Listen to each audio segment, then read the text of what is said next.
what does that good employee-employer relationship look like? How much weight do you place on a college degree versus real-world experience? Are you optimistic about the opportunities ahead? Like, what are you thinking? How can people early in their careers advocate for themselves without feeling like they're overstepping? And she put her finger in my face, right? And said, Like, don't you ever talk to a C-level without clearing it with me first. On today's podcast, Riding the Big Wheel, we've decided to do something very different.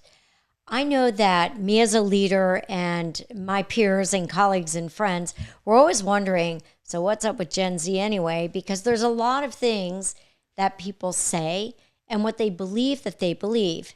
Now, I have 2 Gen Z daughters, and I can tell you that some of the things that you read and hear about are true, and some maybe not so much. So I thought, what better way to get feedback from Gen Z than to talk to one of our own, Avery Mealer, who is our social media specialist here at Sales Globe. I work very closely with Avery on the podcast Riding the Big Wheel, and thank you, Avery, for all the work that you do to make that happen. And she has decided to be a good sport today and go in front of the camera instead of behind it to answer and to ask a few questions today. Yeah, thank you, Michelle, for having me on here. I'm so excited to dig into this discussion. Yeah, so am I. Okay, so let's start with something really hard, which is when you think about a successful career. Now, you're pretty young in your career, but when you think about what success looks like, what do you think about? Yeah, so I think from a Gen Z perspective, there's a lot of points that make a successful career. And I think one of the points is, we want to bring value and we want to have a purpose in our career. And then I think the next point would be, we want to work for a company for a long time and we want to be able to grow and learn within that company. And I think the third point is also, having that financial stability where we make enough income to do, things we want to do outside of work and also provide a living. I think ultimately, the end goal of this all is to find something that we enjoy doing. So that is exactly what Generation X would say that they value. And I find a couple things pretty interesting in what you just said. The first one is there's a perception from Gen Z that they don't want to stick around. Exactly. Yeah. They don't want to be anywhere more than a year or 2 years. But what I'm hearing from you is something different than that. So you are looking for some level of stability. Mm-hmm. And at the same time, though, you want to make sure that you're doing something that is valuable, that you feel it's valuable and gives you a sense of purpose. Yeah, I feel like we'll kind of touch on this later on, but I feel like we kind of are like getting our hands dirty, trying to get the experience, but like try different things to see what we really enjoy or what we like doing. So that's kind of, I feel like, why we swap companies and trying to find what we enjoy doing. So from my perspective, that pretty much does align very well with what I see as a successful career. Yeah. And I would say I'm really excited because I believe I'm there. So I love what I do. I'm excited about it every day. I do believe that I have a purpose in the work that we do. We really do have at Sales Globe an opportunity to change people's lives. And I have the flexibility as an entrepreneur to do things like this, have a podcast, which is really a labor of love. Okay, that kind of gets us into our next question, which is, how do you build a successful career when you don't have a long-term plan figured out? So Avery, when I was your age, I totally didn't have it figured out. And I would say that even at 30, I really didn't have it figured out. And what I did was I tried different things. I'll tell you a story. So I did take a position right after college with a company that I had an internship with, and it was doing Spanish translation. And I loved languages, so again, it was something that I really liked. But I wasn't so sure that I wanted to work for a shirt manufacturing company for the rest of my life. But it was, an opportunity to explore and look at other things. And giving myself that opportunity, it afforded me one more, which was an opportunity to move to Atlanta. And as a young person, I wouldn't have just moved to Atlanta, but the company, they asked me to relocate and do some training and development. And really what happened was we were working with McKinsey Consulting firm, and one of the partners said to me, Michelle, you're here in upstate New York. I think you would do great in consulting. There's a lot more opportunities in Atlanta. I think you should come down and I'll give you an opportunity where you're kind of in the training and development doing consulting and seeing what that looks like. And I said, Glenn, his name was Glenn. I wanted to move to New York. I didn't really want to move to Atlanta. And he said to me, we're paying you to relocate. We're paying you a bonus to come down. You can use that money and have a lot left over if you decide to just come back to, upstate New York. What have you got to lose? And so I did it, right? So I took a risk and an opportunity and I tried something new. And then ultimately that led me to consulting. So I would say be open to the opportunities that are there and listen and learn from others and get their feedback on what you're good at and what they think you're good at, and make a decision and start thinking about, what do you really like? Yeah, I think that's great advice. Let's talk about, because this leads into mentorship. So how important is it to you to have a mentor, someone that you can ask questions of or rely on, even talk to in confidence about your career at your place of work? Yeah, so I think it's very valuable to have that mentorship. They provide us guidance, feedback. It's also like a safe space to fail, but also encourage you to get back up and try it again. And like you said, with Glenn, telling you to take that risk, that's another important, they know what we're good at, and we even ourselves, we don't know what we're good at. So somebody else telling you that's what you're good at, pushed you to do that.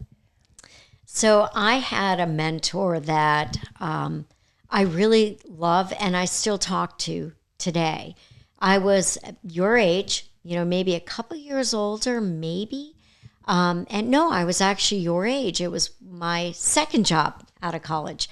And I reported into IT. I was in a technical position.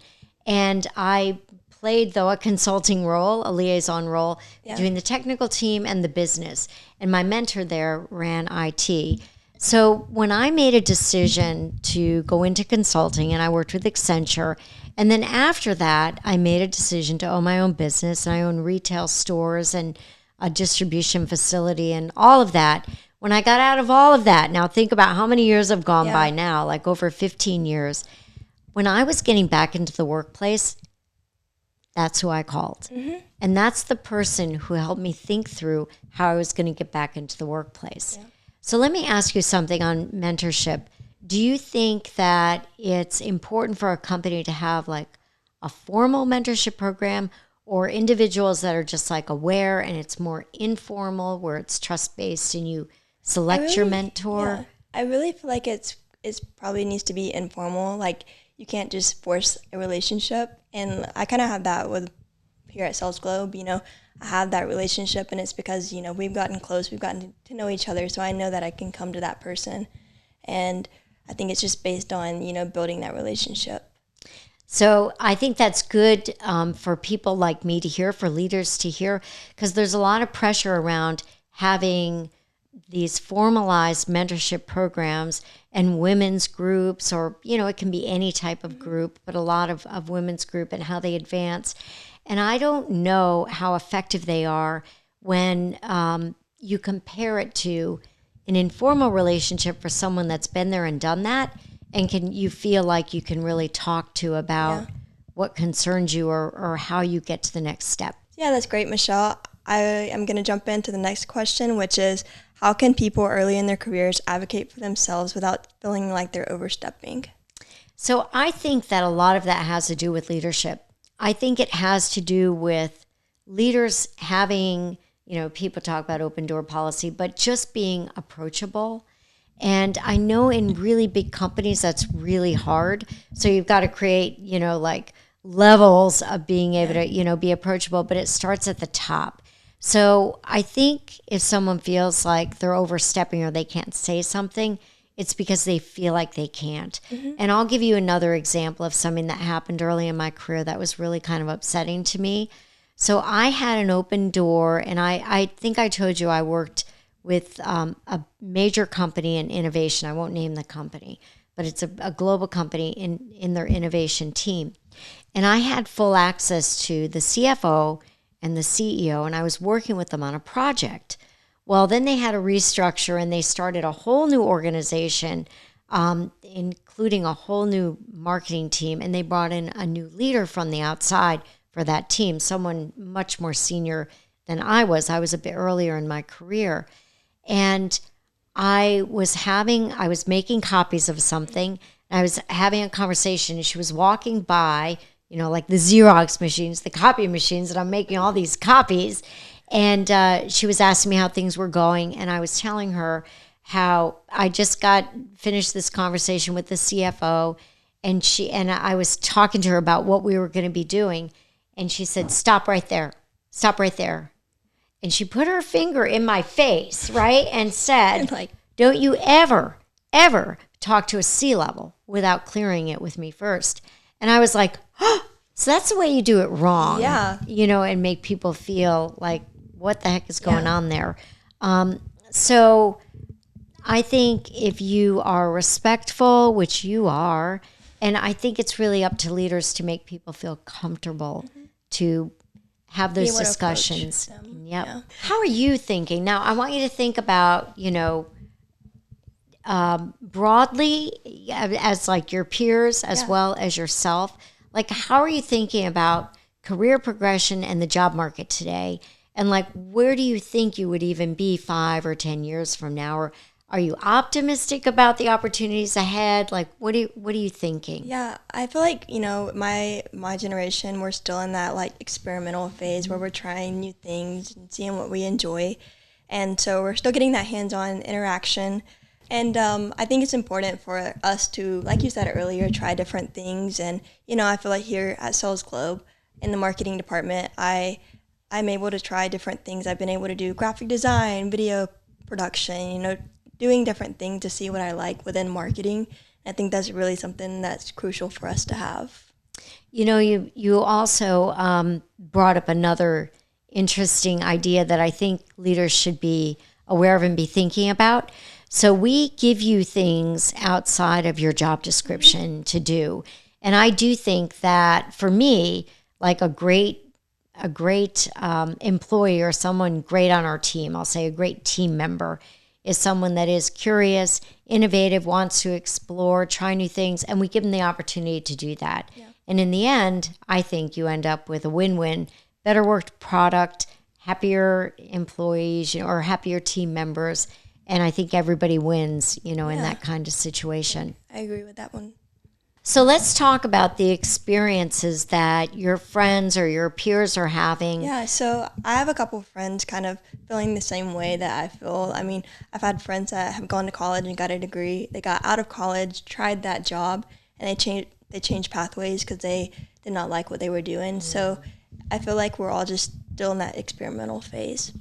And that's a very interesting thing as well, because for my generation, and then definitely the generation before me, but for my generation, a lot of times you stuck with it, and I didn't, but a lot of times you did. And I look around at a lot of people that are my age today, and I see that they've done a job for 20 years, 25 years, even 30 years in some cases, at the same company, and they're okay, but they're waiting for the day that they retire. And me, I'm thinking about the next 20 years. Yeah. So because I love it so much. So I think it's an interesting dynamic that you bring up where young people are trying different things. And at the same time, though, I want leaders to hear this.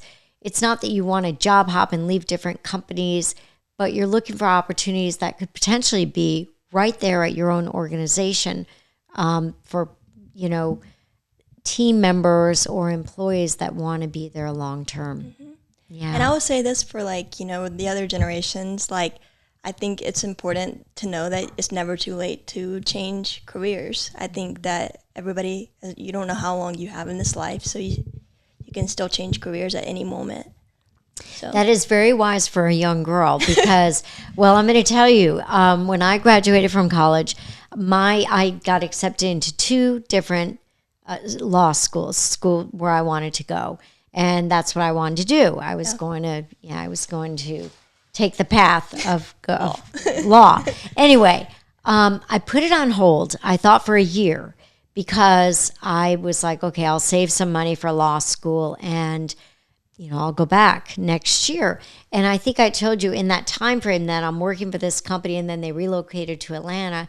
I ultimately chose to go to Emory, and I got an MBA, and I did other things, and I had a great career in consulting, which, now I own a consulting business. Yeah.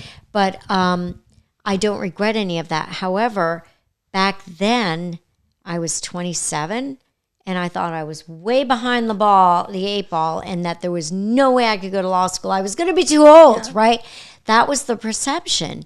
And then yet, I'm risk-taking at all different ages now and trying all kinds of different things. So I agree with you. Yeah, I think it's really important. Yep. All right, so leading into the next question, which is, how can young professionals develop strong presentation skills early in their careers? Okay, that is really a great question. And I'm going to tell you about a presentation that totally failed for me. And then I'm going to tell you about, how you can do one that's really good. So I was in grad school, and at the time, I was working full time. I was planning for a wedding. I was basically going to school full time, and I was building a house. I was doing all those things at exactly the same time. So a demanding job. And oh, by the way, I should mention, at my job that I had when I was deciding to go to B school, that mentor I mentioned, and his name was Dan, but that mentor that I mentioned, he said to me, when you go to B school, don't worry about your job. Like, don't even worry about it. I am going to make sure that this works for you. Mm-hmm. Okay. From the time I got accepted into school and the time I started the program, I got promoted. And it was not a promotion that I even had a choice on. Now, it was a bigger job. It was, downtown Atlanta, upper level floor. I had an office with a window with a view from like the 40-something floor. And my boss, my new boss, came in that day and he said to me, so I just need you to know, I know you're starting B school and I'll be one of your mentors. We're going to co-mentor you, but people are going to be watching you and watching me. So I'm going to be really hard on you and expect a lot out of you while you're going through this program. By the way, how do you enjoy your new office with this great view? And I went, oh my God. So that's literally what happened when I took that opportunity. Now, at that time, all this is leading to a presentation. So now I told you I was doing all these things. I've got the job, building the house, I'm getting married, I'm working full time. Where's the work-life balance? That wasn't even part of the equation. So we had a big presentation with my team that we were doing, and I was like hanging on by the rails. They're like, don't worry, Michelle, we'll do the work. You just go in there. You know this stuff, whatever. I got in there, and I didn't know it. I didn't feel that I knew it. Yeah. And I went in there, and I was one of the better speakers. I did acting and stuff like that just in high school and middle school and college for fun, just for fun, nothing serious. So I didn't have a problem speaking in front of a lot of people. And I got up there, and I was like, and I was like, my voice was shaking. It was so embarrassing. And I looked over at one of my colleagues, like, please save me. And he came right over and he just kind of, took my place, and I stepped aside, and I was like feeling like I was breaking out in hives. So knowing the material, just like really knowing the material is good. But here's another thing that's really great. And we do this at Sales Club. We will have people present in front of our team.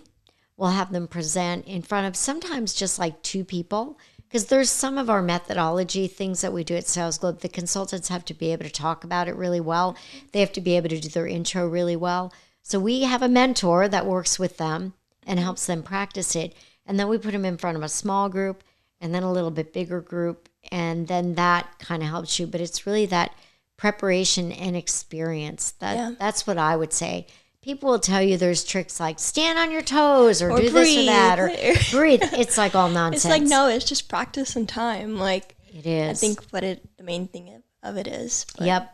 Yep. I wish I could get over that. I'm waiting for that time to come. I think that it was probably a few years, like I would have been a few years older than you are now before that started to happen. Yeah. But like the full confidence, I don't know. It takes a while, and there are some amazing. There's a young girl, like a 17-year-old girl who's doing TED Talks, right? I interviewed her mother. Yeah. And she, because she's like a really young CEO of a company. And it just came naturally to her. Yeah. But for a lot of us, it just doesn't. And I think it's just practice and the time and hanging on to that mentor to give you really good feedback. Yeah. I'm jealous of those people who have it naturally. I know, me too, because it took me a long time to develop the skill. So let's talk about the employee-employer relationship. So I like to think about us as being a team at Sales Globe, but we still have, you've got like your partners and you've got directors and managers, and you have a director of marketing and then a manager, and there's you. It's even though it's a little bit smaller team, but there's still levels and Corporate ladder. A little bit corporate ladder, even though I don't like to say we're like that. So I won't tell you what my business partner says about corporate versus entrepreneurial companies. So for you, though, what does that good employee-employer relationship look like? Yeah, I think it really is two simple words, which is trust and respect. And so I feel like employees, they want to be able to feel trusted to do their work, and they also want to be respected as people. And then for the employers, they want to trust their employees doing their work and, contributing to the organizational goals. Yeah, so I think that kind of goes into our next question, which is, how do you balance building a successful career while making time for the things that matter outside of work? That is so... that is such a great I know question. You're going through it right now. I am going through it right now. But first, let me talk about how work has evolved. Yeah. So when I grew up in the workplace and when I grew up in consulting, it was a 24/7 job. And I think that some of that still exists throughout, a lot of companies. It really depends on the company culture.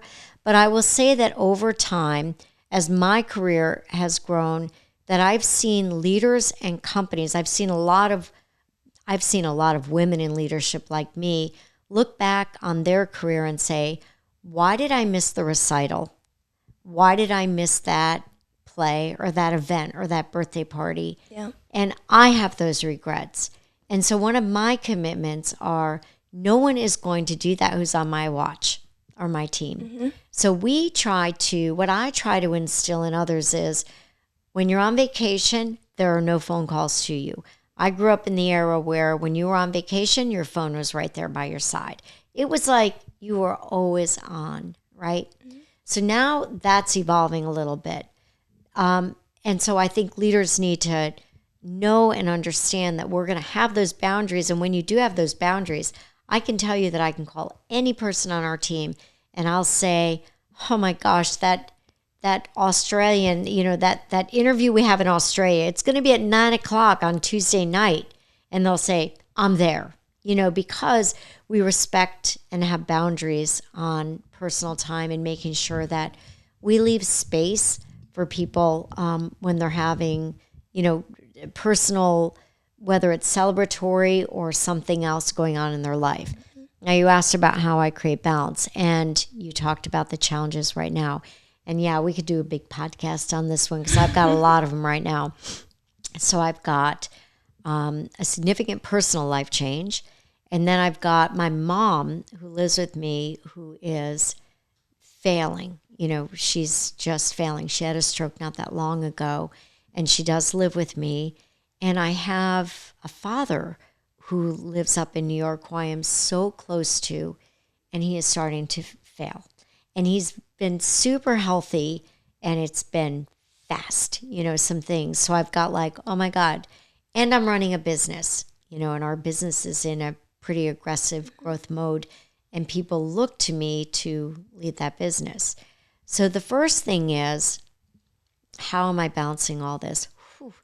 Wait, you also have 2 daughters too. Yes, So I do. you have to. I do. One's upstairs actually, and I've got my daughters, and it's a lot. So, I've got my daughters, and I have 2 sisters, and one who just went through a very terrible personal tragedy. And it's like you want to be there for your family, you want to be there for your children, you want to make sure that you're supporting them, you want to make sure you're supporting everyone else, right? Yeah. And then it's like, who is supporting you, right? It's like, oh my God.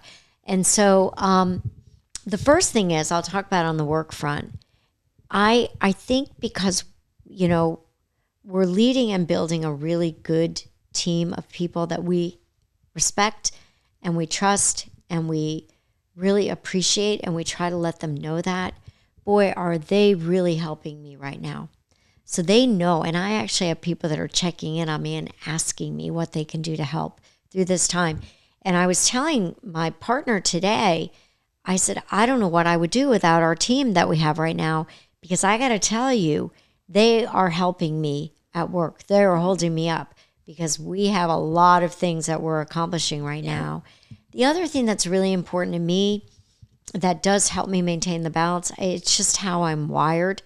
I have to work out, like whether it's just making time for that run. I have 2 Jack Russell Terriers. I just said I shut off. I know. I shut off everyone in my life. Yeah. And Friday night, I'm going to tell you, I made like little salmon for dinner. Yeah. I made the chicken for the dogs, right? It was really late. I didn't care. I went upstairs on the couch. I got one dog here, one dog there, and we watched African Queen together, That's what I'm hearing or out of Africa. So you're doing the me time is what my generation calls it. Yep, I'm trying to.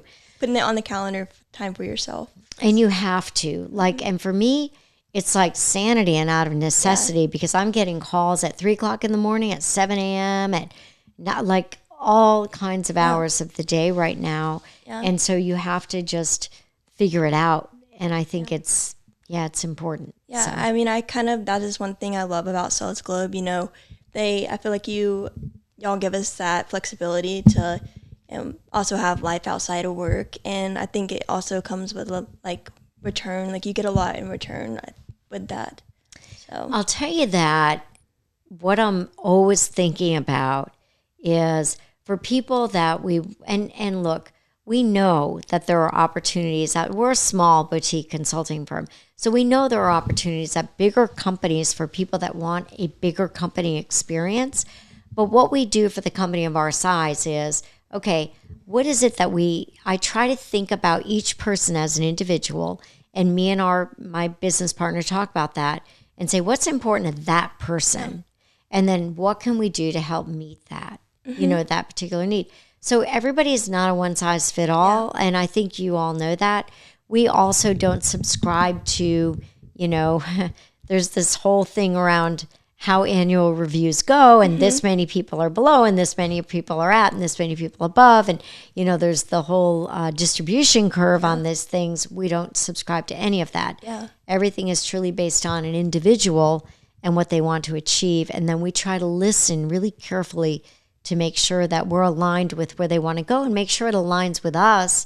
And if it does, we just let it go. So, and Michelle, even though you're my boss, you probably know a lot about my personal life, which it kind of helps, build those relationships. I know that I can come to you, and I hope you know that you can come to me as well. So you probably know my house as well as I know my house, actually. Right? I put some things up in here. I appreciate that, Avery. I actually really appreciate that feedback. All right, so now we're gonna shift to a topic that is on top of everyone's mind, which is AI. AI is fascinating to me because I actually lived through the internet, right? So I was in college when all that happened, and people were talking about this internet thing, right? Because it was in the 90s, and it was pretty amazing what it did as far as changing how people engaged, how we research, how work was being done. And there was a lot of strange things back then about the internet, what it was and wasn't going to do. And I would say a lot of that's going on about AI as well. So I'm going to start with this interesting question. There are all kinds of rhetoric, conversation, whether it's real, perceived, not, about AI is going to eliminate all these jobs in the future. So let's just play this one out. If AI, let's say, could do about 30% of your work, right? So think about, imagine 5 years from now, and let's say I don't you're even know still if in it'll be media. 5 years, but yeah. Right. It could be like Next year, next month. exactly, because every day it's changing. And I would say it already is automating. You know, we've got it into our workflows. Yeah. I would say that the consulting team, they are definitely AI natives. I think we're getting there I think we're actually getting there with the marketing team as well. So let's assume it can do about 30% or more of your work.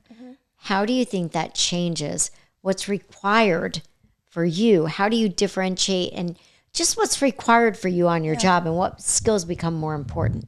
Yeah, so I mean, AI has become a big impact to our work, and I think the biggest thing is just making sure you have those relationships and you're continuing to build those relationships.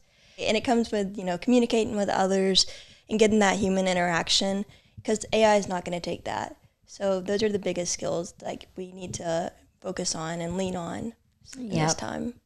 When I think about our team, and we got the consulting team, and then when I think about what you guys do, I've got an operations team, we got marketing, all those. I think about it's people that are continuing to be curious. I know it sounds like such an overstated word, but it can't be. Like, I can't state it enough. People that are curious and interested and want to try new things and just to innovate.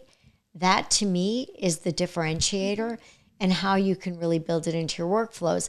And I do think, to your point, the human interaction, the critical thinking, the how do I use this tool from my perspective? I think about it for me and I say, how can I use this to help me accelerate certain things that are more like administrative or stuff that you don't want to do. And focus on the things that will really drive the difference for the business. Yeah, I already feel like I wouldn't say 30% yet. I use it a lot in my workflows already, creating captions for posts and different things like that. But I feel like, I'm going to continue to get better in it and, use it as a tool to help me be better. But yeah, I still come back to like that human interaction as a way to like stand out when it comes to like, how do I differentiate myself from others? And everybody can use AI, but like that human interaction and communication will be the thing that makes you different. What would you say to your colleagues, other people your age? And there is a set of people that are anti-AI. So what would you say to them when they're thinking about their own job and their own future? Yeah, so there's two sides to everything. The side that's anti-AI. I think eventually they'll come around and they'll, start using AI. They see that is a useful tool, not necessarily going to take over their jobs. Because I don't think that's going to happen. But I think we can all leverage it and use it as a tool. All right, so this kind of leads into the next question I'm going to ask you, which is, how should young professionals use AI without depending on it? Ooh, so the first thing I'm going to tell you is that me as a leader, we know immediately if anyone has used AI and hasn't put in any of their critical thinking into it. It's so obvious. So how do I think about it? And what would I encourage people to think about is look at the different tools. Now we are really, I think, very fortunate because we're a smaller company. We're an innovative company. So I think people have access to more tools and like sandbox environments and opportunities to try different things. But what I would encourage them to think about, whether it's on their own time or whether they're using, Copilot in the office, whatever it is that they think about what are the things in their work, only those things that are more like repetitive, administrative, easy, simple time consuming though, right? And how can they leverage AI to help them with that? And then every single time I do anything with an AI, anything, I validate and look at it. So what you have to be careful not to do is like just use it and then pass it on. Leaders know, anyone with any experience know. So that's a danger. And that's what I think the challenge is going to be. People have said that it's going to level up the playing field and low performers are going to be brought up here. I don't think so. I think it's going to separate it. There'll be an initial rising of the tide, but I think there's going to be a greater separation. And it's going to be those that are actually being innovative, creative, and validating and building on it and not just doing that. So keep in mind, like, where do I want to go with my career? And just don't. Just don't. You just don't use it as the sole provider because it's wrong and makes mistakes. Think about it as being like an intern, right? Or an assistant that shows up. Well, that assistant might show up one day super hungover because it was out partying too much the night before. Then your work product is going to look very bad, right? And we know that AI has done that. So not been out drinking the night before, but basically has had times of non or low performance. And I think the biggest thing of that is that you have to validate it. So Avery, when you think about your future career, and you might not know the answer to this yet, but when you think about it, what would you, not necessarily what would you want to be doing, but when you look back, or you look forward 10 years, what would you want to say about where you are in your career? Like, what would you want to say are the things that you would aspire to? Not necessarily, like I said, like, what do you want to do, but what would you say would make it feel right? So I think that's such a hard question because, like, a lot of us don't know what our futures look like or what we want to do. And so, to say 5 years from now, I hope that, in that 5 years, I'm finding out, like, what I like and what I enjoy doing. And then hopefully by, like, year 10 or 15, like, by then we are, doing the things that you enjoy, but, like, helping others by that point grow and learn. And I wish I could say, like, I would know what I'm doing. But, like, we've kind of talked about, like, I don't know yet. So I think that's good. I think what you're saying, though, and I would encourage you to stay true to your purpose, which is making sure that I'm doing something I enjoy along the way. I'm making good money while I'm doing it, because here's what I can tell you about myself. What I can tell you is I really love my career. I really love it. Like, I have something that as my children are growing up and leaving the house, like they're starting their young adulthood, I have a career that I still love, right? So I'm not lost. I formed something that's mine, and I really enjoy it. And I feel like it's financially rewarding at the same time. And I don't do it for the money. I make good money doing something that I love, so I was able to find that balance. And that's, I think making sure that I would encourage you to think about something that allows you to have something that's yours. And, you're continuing to enjoy it along the way, and you still have that value and that purpose. And it doesn't become a grind. And if something becomes a grind, then you need to think about, yes, that's right. Put that work-life balance in there. So. Which I think my generation is big on. We like to make sure that we, make time for things outside of work. But and I don't know if it becomes about. So somebody said to me, I've had so many different things about work-life balance and the question around that. I think what you have to think about are what are almost my boundaries around that? Because, like, for me, owning my own business, heck, I could be working on stuff 7 days a week, but I just make sure that if it's becoming overwhelming or a lot, I take time to go out and have that dinner, or say, like on Friday, okay, I'm not touching work this weekend. I'm just not, because I know when I wake up Monday morning at 5, I'll feel more energized, right? Than if I just You need that rest. go through it. Yep. Okay, so as you know, I'm going back to school to get my master's, and I keep questioning, like, is that the right choice? Am I making the right decision to do that? Is it going to be worth it in the end? And so my next question would be is, as a COO, when evaluating talent, how much weight do you place on a college degree versus real world experience?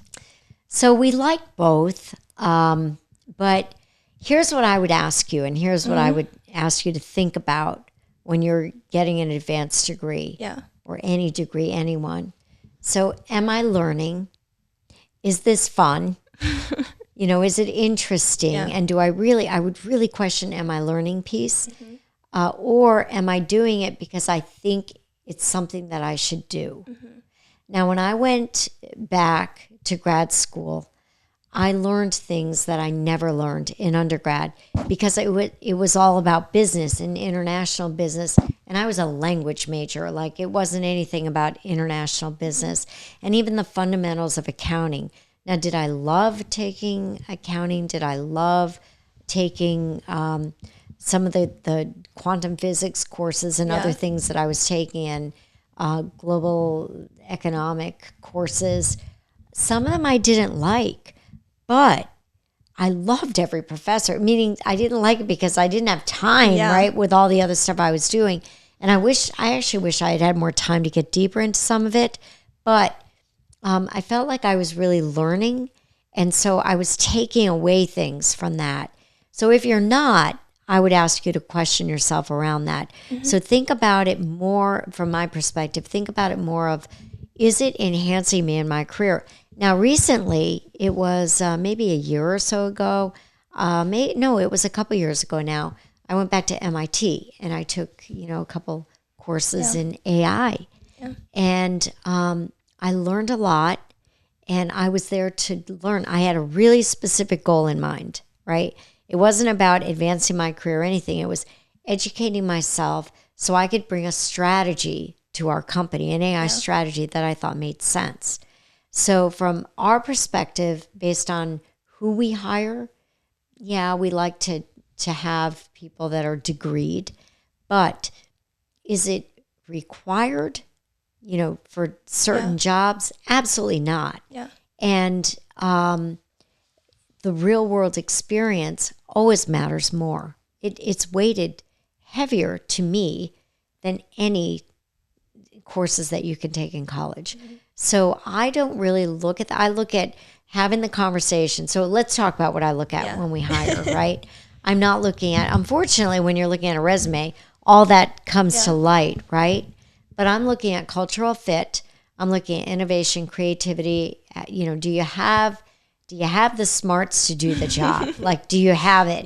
Because you got to have it or you're not going to make it, particularly on the consulting side, because the consultants will eat you up if they do not think that you know how to do the job of consulting, right? Because it takes a team.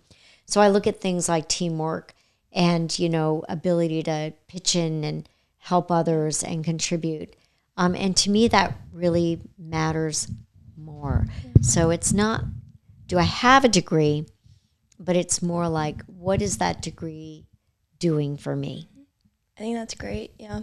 I guess that kind of is my next question of, like, do you think a master's is, like, different from a bachelor's? It is. So from my perspective, now I chose a specific program and it was an executive program, MBA program. And I chose it because it was so different than the undergrad experience, because these were people that were already running divisions of companies, and every case study and every single thing that we did at Emory was based on something at our own organization. So you got to pick projects that you were going to work on based on what was going on in your business. So I talked to another division at the company that I was working at, and they wanted to launch a new product. I'm like, hey, can I bring this whole product launch into the classroom, and we'll come up with like a campaign and some ideas. So we were able to take it back, and that was super fun. And I had people on my particular work team from UPS and Coca-Cola and really big company names like that. And we were able to work on projects from that company. So it made it more almost like real world experience. And that's what I think grad school does. Undergrad, at least when I went, and I don't know if it's changed, but undergrad, it was more about covering these core courses and making sure that, now as a language arts major, you covered this level of literature, right? You had this much of history. Yeah. There, it was a pretty regimented program. Yeah. I will say, though, I feel like college has changed a lot, just, with the technology and stuff. So, like, now I feel like, a lot of my schoolwork, all of my schoolwork for my master's is online. So it's very different. I don't really get that interaction with, others, but I still have like team projects that I'm working on. It's just like we have to do it through Zoom calls and different things like that. But I think that college has changed a lot. So that's why I was like kind of questioning, like, does it still matter? Yep. So, How do you feel about the courses you're taking right now and the experience so far? I mean, personally, I feel like I could definitely do a lot more. I feel like if I had more time or allowed myself more time to actually study more, like that's where AI comes in a lot, and I actually utilize it to not take my test, but like to help me study, and like it helps gather all my notes together and kind of just gives me a rundown, and I utilize it there. But I wish I just had more time to do more. Yeah, but I hear you. So, but being able to lean into AI has helped you at least organize. Yeah. So. Yeah. I would encourage you to spend as much time as you can on that, because that was the same thing with this MIT course. I was kind of like frustrated because they had it go by so fast, and I wanted to go so deep and understand so much, and I barely had time to do that. And I was putting my whole weekend and my evenings into this, and I still wasn't getting through everything that, I really wanted to. Yeah. Okay, Avery, this could be probably the most important question that I will ask you on this podcast. And it's kind of like what I close every interview with in our consulting practice, which is this. What is it that I might not have even asked you yet? What is it that you would want leaders to most know about what is important to people of your generation? What would you want to tell them? Yeah. So I think there's a misconception that Gen Z does not work hard or that we're lazy. And I think the reality behind it is that we question the traditional ways of doing things and it might come off disrespectful, but that's because we want to know the reasoning behind why we're doing the work we're doing. And I also think, our generation is asking, for pay raises, but our generation has been through 2 inflation. So the economy is a little bit different for our generation. So it's not necessarily that we think we deserve the pay raise. It's more of like a want and a need so we can survive this economy. And I think we're also very big on the work-life balance. So we put those boundaries in place to, make sure we have time for ourselves outside of work. And I think it's rational, and I think you've given leaders something really good to think about. Thank you. Yeah. All right. That kind of leads into the last and final question, which is, what are some things no one tells you about navigating the corporate world? Oh my gosh, there are so many things. Okay. So the first thing is, when I first got into corporate, right? So now I'm an entrepreneur, not the same as like when I think about corporate America, I'm thinking about public and private companies, but bigger companies. I thought if you're smart and you work hard and you just do your job, you will be recognized and you will be promoted. And it is so much more than that. What I have found is the single most important thing for anyone at any point in their career is to make good relationships and what I would call alliances within the company, but really, please make them true.